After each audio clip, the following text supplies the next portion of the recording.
audience. Based on, this is for Kashish specifically, based on your experience practicing in India, what are the legal means that the government can employ in India to scale up the production of the COVID-19 vaccines? What are its global implications? Thanks, Warren, and that's a great question. So India plays a very crucial role in global vaccinations. And before I get straight to your question, I think I'll give a quick background of what production in India means for the world. So India, which is also commonly known as the pharmacy of the world, is host to the Serum Institute of India, which is manufacturing the AstraZeneca Oxford vaccine, and is the major supplier to many middle and low-income countries and a major contributor to COVAX. India also has its own indigenous vaccine, Bharat Biotech Covaxin. So somewhere to the end of March, of the 316 million vaccines produced in India, 65 million doses have been exported. Of these, more than 10 million were sent as grants, almost 26 million as on a commercial basis, and about 19 million under the COVAX program. So now, as all of you are aware, the second wave of the pandemic has hit India with greater ferocity, and despite a year to prepare, we have been caught off guard again. Multiple reports of the scarcity of vaccine and drugs have surfaced from different parts of the country. And there are also reports of export restrictions, which is clearly concerning for the entire world.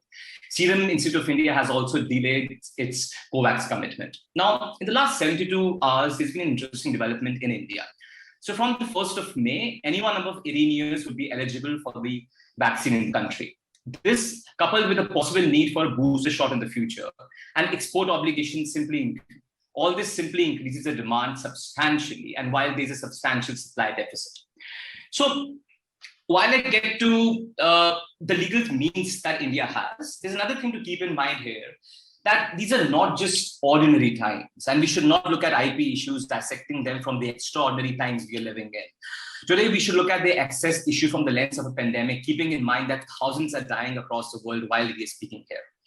I'd like to talk about two legal means that the government could have employed last year itself and should employ at the earliest now to scale up the production of the COVAX vaccine. And there are two issues and other solutions over here. One's the non-IP-based solution, and then there's an IP-based solution.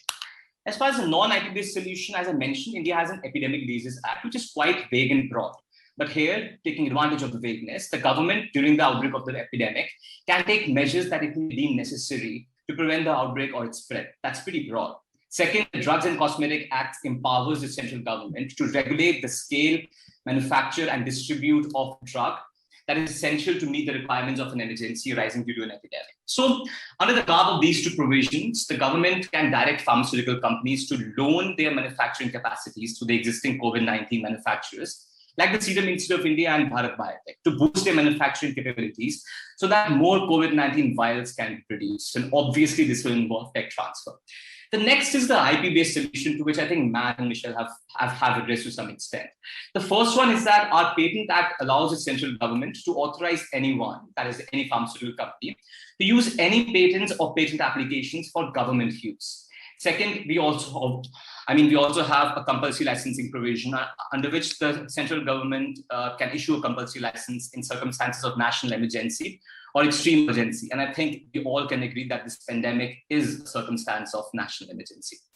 Another option available is that, which have already been discussed to an extent, is that COVID-19 vaccine projects that are funded by taxpayer money should either not claim IP rights in the first place, or if patents are granted, they should not be enforced. And I speak this specifically in the context of Covaxin that has been developed by Bharat Biotech in collaboration with the Indian Council of Medical Research, which is basically the Ministry of Health.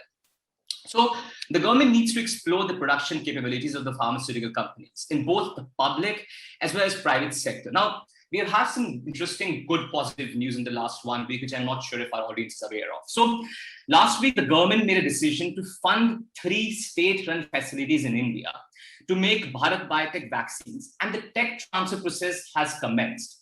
This is amazing. This decision may result in increasing the production of indigenously developed Covaxin vaccine by nearly 6 to 7-fold by August 2020, and it's expected that by the end of this year, the entire production will increase 10-fold. But it will take another 5 to 10 months for these 3 facilities to produce the vaccines and get them to the market. But once internal production increases, as a consequence, India will be able to export much more. But had these licenses been issued by the government last year itself, we would have had higher supplies of COVID-19 vaccines today itself, and there would not have been any contemplation on export restrictions. And this legal option had been available to the government all along.